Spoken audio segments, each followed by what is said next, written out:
Do you regret marrying your husband? The host thought he had trapped her, but Usha Vance's reply turned the tables, leaving him fumbling. Millions watched as the cameras rolled, the studio lights glaring, and the air thick with tension.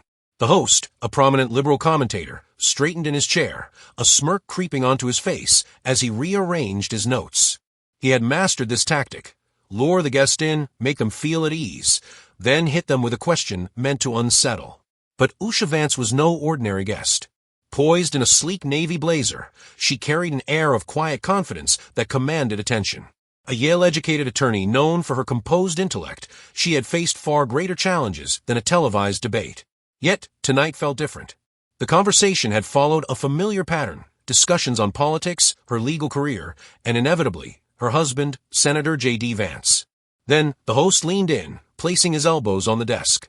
As he tilted his head slightly, his tone remained casual, but there was an unmistakable edge beneath it. Do you ever regret marrying J.D. Vance? The question landed like a weight in the middle of their exchange, shifting the air in the room. There was no disguising its intent. This wasn't simple curiosity. It was a setup, a calculated maneuver meant to corner her.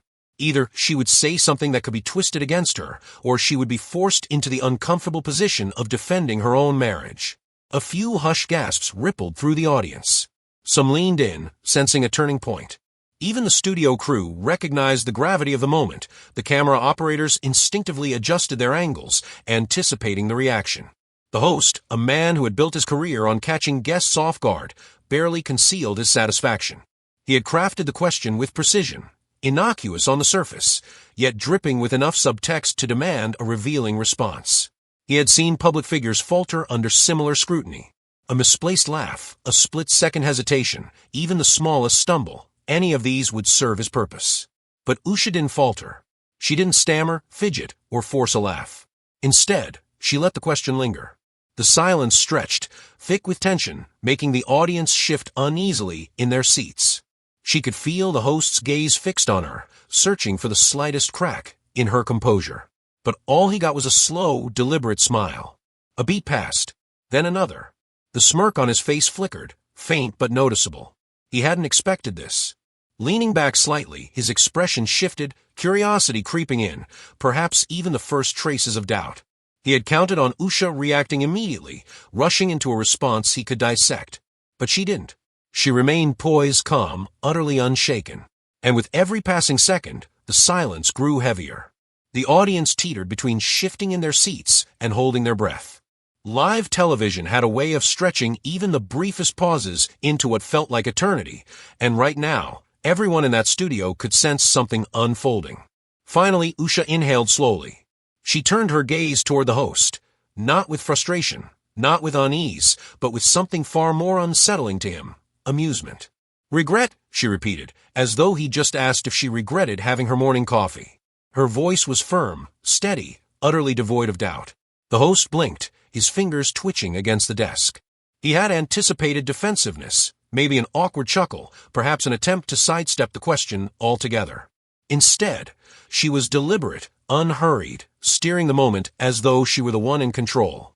Crossing one leg over the other, she adjusted slightly in her seat before continuing. You know, she said, her head tilting just enough to signal she was about to take the conversation in a new direction, I always find these kinds of questions fascinating. The phrasing was intentional. She wasn't just answering, she was making a statement. The host parted his lips slightly, possibly to cut in, but she wasn't finished. I mean, I could sit here and give you all the reasons I admire and respect my husband, the values we share, the way he has supported me, how we've built our life together. She paused, her smile unwavering. But somehow, I don't think that's the answer you were hoping for, is it? For the briefest moment, the host's expression faltered, just a flicker. But the cameras caught it. That subtle crack in his composure. He had walked into this moment expecting to dictate the flow of conversation, but now, the balance of power had shifted. The audience sensed it. He adjusted in his seat. Well, I was just curious. Were you? She interjected smoothly, still composed. Because correct me if I'm wrong, but I don't recall ever hearing a male politician's wife being asked this question on live television. A murmur rippled through the audience. A few exchanged glances, some raised their eyebrows. The host blinked again. Usha didn't let him finish. It's interesting, isn't it? She mused, her tone light, almost casual. Women in politics, whether we're the ones running for office or the ones married to those who are constantly asked if we regret the choices we've made. But I can't recall a time when a male guest sat here and was asked if he regrets standing by his wife. Now the audience was fully engaged. The host forced a tight smile, scrambling to regain control. Well, I just thought, given some of his positions. Usha tilted her head slightly. Ah, so that's what this is about. And just like that, she turned the tables completely.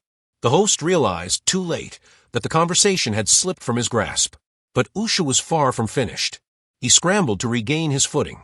The host cleared his throat, shuffling the papers in front of him as if searching for an anchor. He wasn't accustomed to being the one on the defensive. Usha, on the other hand, appeared entirely unbothered. She had no script, no teleprompter feeding her lines, just her own confidence and an undeniable command of the moment. Leaning forward slightly, she met his gaze head-on. "Let me ask you something," she said, her tone calm but razor-sharp. "Would you ever ask Michelle Obama if she regrets marrying Barack?" A brief silence followed. The host's lips parted, but no words came out. The audience reacted immediately. Low chuckles rippled through the room, accompanied by murmurs of recognition. They saw exactly what she was doing. She wasn't merely responding. She was dismantling the underlying bias woven into the question itself. The host finally managed to find his voice, though the confidence he had started with was noticeably absent. "Well, I mean, that's not really the same. Isn't it?" Usha cut in smoothly, raising an eyebrow.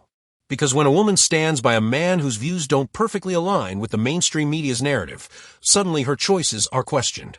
But when the roles are reversed, it's framed as a love story. Interesting. The audience was hooked now, watching as the host struggled to reclaim his footing. He let out a forced chuckle, attempting to brush it off. "I was just giving you the opportunity to speak for yourself, that's all." Usha didn't blink. "And I appreciate that," she said, her voice devoid of sarcasm, but carrying an unsettling clarity. "But I also know when I'm being handed a loaded question."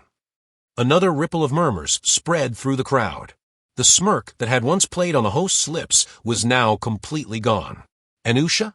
She was just getting started. Shifting slightly in her seat, she prepared to press forward. Her posture remained poised, radiating ease, while the host was visibly struggling to regain his balance. "I don't regret marrying my husband," Usha said, her voice unwavering. "I'm proud of the life we've built together, proud of his work, just as he's proud of mine. And if what you're really asking is whether I stand by him despite political differences, let me turn that question back on you." She let the silence linger just long enough. "Do you agree with every political stance your spouse has ever taken?" The host inhaled sharply. His reaction was subtle, but Usha caught it. "Well, that's different," he blurted out. She tilted her head, studying him. "How so?" Silence. The audience waited, their eyes shifting between them. Usha's smile was calm, her tone steady. "Because if we were to hold marriages to that standard, a lot of people would have to answer for their spouse's views. But we don't, do we? We only do it when it fits a particular narrative." The host darted a glance toward his producers, as if searching for an escape route. But it was too late. The moment was hers, and the audience knew it. Then, just when he thought he could salvage the situation, it got worse. He forced a chuckle. "Well, I wasn't trying to imply." Usha didn't let him finish. "Oh, I know exactly what you were trying to do," she interjected, still composed but with just enough sharpness to make him shift uncomfortably in his chair. It just didn't work. Laughter erupted. A smattering of applause, even a few whistles. The host, who had started the interview fully in control, was now flipping through his notes, desperate for a new angle. But it didn't matter. The moment had already slipped away. Usha leaned back, watching him, making it clear she wasn't about to make this easy. Finally, he looked up, forcing another tight-lipped smile. "I just think that when someone's spouse holds strong political views, people are naturally curious about how that affects the marriage." Usha nodded slowly. "Oh, absolutely. Just like people were curious about Bill and Hillary Clinton's marriage when they disagreed on policy. Or when John Kerry's wife publicly challenged his campaign positions."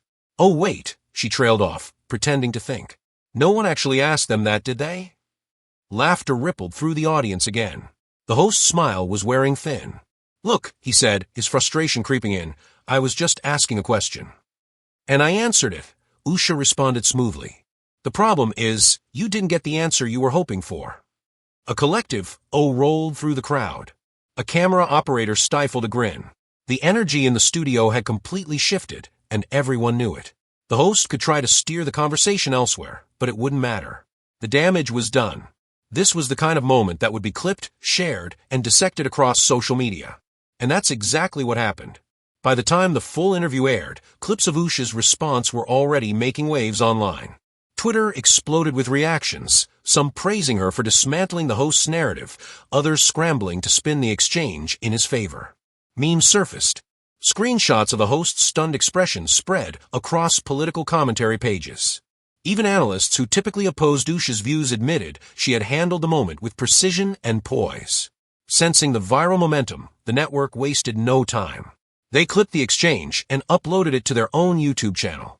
And just like that, the host's planned ambush had backfired, spectacularly. The debate didn't just stay online. The story quickly jumped from social media to primetime news segments, late-night monologues, and podcast discussions. Everyone had an angle, an interpretation, an analysis of what had just unfolded. Some hosts tried to pivot, arguing that the reaction was overblown. Others doubled down, suggesting Usha had been too calculated, too prepared, as if intelligence and composure were somehow a flaw. But the truth was, the damage had already been done. Not to Usha, to the media's credibility. And in their scramble to regain control of the narrative, they only made it worse. A panel discussion on a major news network dissected the exchange, with one commentator calling Usha's response a textbook example of media manipulation. Another shot back, or maybe she just answered the question better than you expected. Meanwhile, political strategists were already analyzing the long-term impact. Some speculated that this moment could shift voter perceptions, particularly among women tired of being questioned in the same condescending way. Others wondered if Usha's unexpected media dominance could hint at a future in politics herself. Whether she intended it or not, Usha had just become a force to be reckoned with. And while headlines would eventually move on, the moment itself wouldn't fade so easily. Because it wasn't just about politics. It was about respect. It was about fairness. And most of all, it was about the power of refusing to play by the rules of a game designed for you to lose. Usha Vance hadn't just won an interview. She had changed the conversation. And that lasts.